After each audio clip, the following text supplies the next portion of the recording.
you come to a point now where you look down and say, wow, we've created something that's worth preserving. And you quickly determine that employee ownership is a really nice way to make sure that we preserve this company and what it's all about for the current employees and those that don't even work here yet. Our employee ownership journey really started with my dad's company, where Hai and I both worked, that we loved coming to. I found the work and the people fulfilling and enjoyable, and that company was sold to a large public company.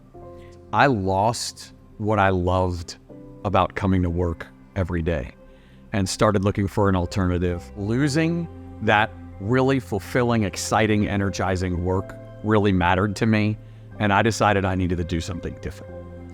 Coincidentally, and without talking to me, Hai had also come to the same conclusion and had some other plans as well. It was really important to us to recreate that enjoyment of coming to work and excitement for working together as a team. I don't want the people here today to have the same experience that I had, where I went from really enjoying and loving my work, the people with me, and having that erode and go away. You know, when we started Call 'em All, we were thinking, you know, if we get 5 years out of this company, that would have been a success and it would have been awesome. Luckily for us, it has worked out so that it has lasted a lot longer than 5 years, and we have enjoyed a lot of that success. Years later, we thought, what if we had this audacious goal of having a company that lasts for 100 years? And it was that idea that I think led us to think about employee ownership and how that might help us achieve that goal. The message we're giving our employees with employee ownership is it's formalizing that we're the ultimate team, and that it's the power, the control, the success, and the rewards are all ours together. Our baby, if you will, of this company is in all of our care, and our success is mutual. Brad loves taglines. One of the taglines that we threw around was "run it or ruin it." And really at the essence of that is, Brad and I have been doing this for close to 20 years now. It's up to you to kind of take it to wherever it is that it takes us. You know, we want to transition the company to the employees. They have acted for so many years as if they were owners of this company, very much so to our benefit.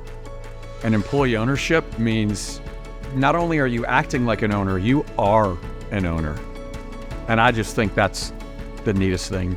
It would have been really terrible for us if we transitioned to employee ownership and the company lasted another couple years and it was done, right? So. You're welcome.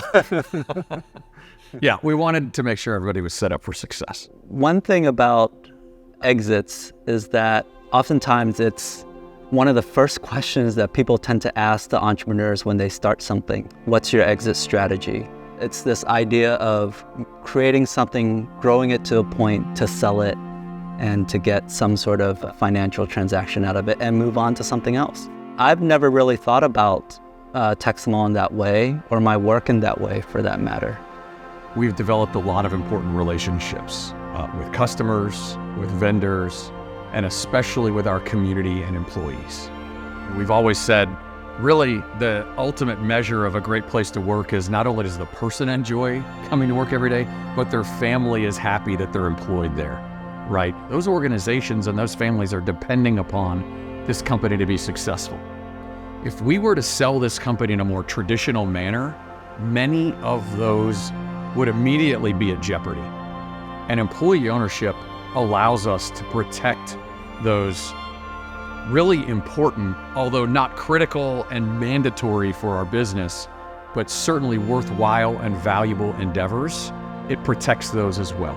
There's a bedrock of this company that doesn't need to change and that we don't want to change. Our core values, what makes us special, what makes people enjoy doing business with us or coming to work with us, will continue to be here and won't change.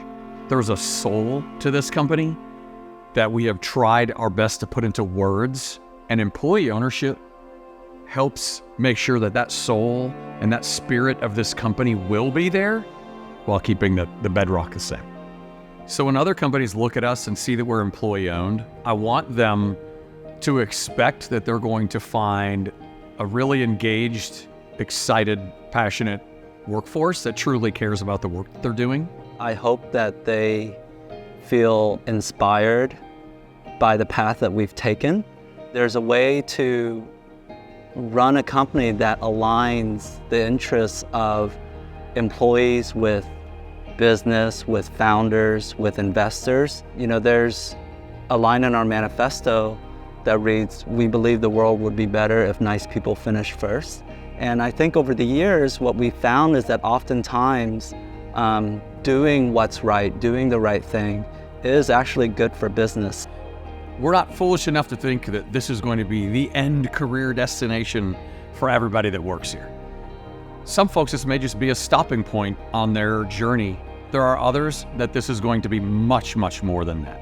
And I certainly hope this employee ownership facilitates that. And those people, I hope they look back and feel like, how wonderful I got to have this fulfilling work. Not always easy, sometimes hard, but I got to do it in an environment that fostered, enabled, created, and supported them through the various stages of life and the various stages of their career. To give them the opportunity to have some of these bigger life moments like buying their first house or getting married or having their first kid, that's super fulfilling for me to know that we've created this space where people feel secure enough to be able to do those things. Yeah, and had a lot of fun doing it. You know what I mean? That too, yeah. Like, I mean, we spend so many hours of our day at work, and there's no reason we can't smile our way through it, yeah, and cut up and laugh, even in the hardest of times while we're working together. So I just got to sprinkle fun into. I've always struggled with my sense of purpose. Like years ago, I remember thinking about this a lot, and I just couldn't shake this feeling that my purpose was like something greater. I wanted to achieve something or have this grand impact on the world. As I got older and years later, I discovered mindfulness, and that allowed me to kind of recognize that I was having purpose in everything that I do. Instead of feeling like I have to change the world, I just needed to have impact on one person. But now with employee ownership and having gone through this journey these past couple of years, my sense of purpose has shifted a little bit. And now I'm not even thinking about trying to have impact on just one person or finding purpose in that way. And it's more about just showing up. And it's a way of being that is more in line with my true self and showing up and being that way in every moment. When you start a company, your purpose really, I don't think you have a whole lot of room for purpose because you're just trying to survive and see if it can work. I've developed like this sense of gratitude and appreciation and an acknowledgement that the success that we have becomes less and less about me and Hai and more about this team and the people that are here showing up every day and trying to do something meaningful and give back to them and create the kind of environment that they can thrive in, that they can have success, however they define success. All my fulfillment around work comes back to the people. And we're lucky enough where regularly people share with us the positive impact we've had on them and their lives. How they view life, how they view work, how they view everything is completely transformed for the better. And I mean, like, if someone tells you that, how do you not go home with a smile on your face? I get great joy out of seeing people on my own team that are better leaders than me. And, you know, like, the bar might not be that high. My fulfillment comes increasingly about things that are far beyond me or achieving anything or anything that you can measure. And in just knowing that you've helped someone, helped their family become or achieve something, it's wonderful to hear. It's really rewarding. And that's why I wake up and come in here every day. It's really just, how can I help other people feel as grateful and as lucky and as fortunate as I do? The most fulfilling aspect of this journey for me is realizing how lucky I am to have Brad as a partner and a friend. You I mean, really, after signing the legal papers to make employee ownership official, a few days after that, I told Brad, like, man, I don't know if I could have done this without you. I don't know if I could have gotten to this point without him pushing for all of this, because this journey of employee ownership has really made me do a lot of self-reflection and ask myself questions of, what does success mean to me? What is my purpose? And how much is enough? And reflecting on those questions, it made me realize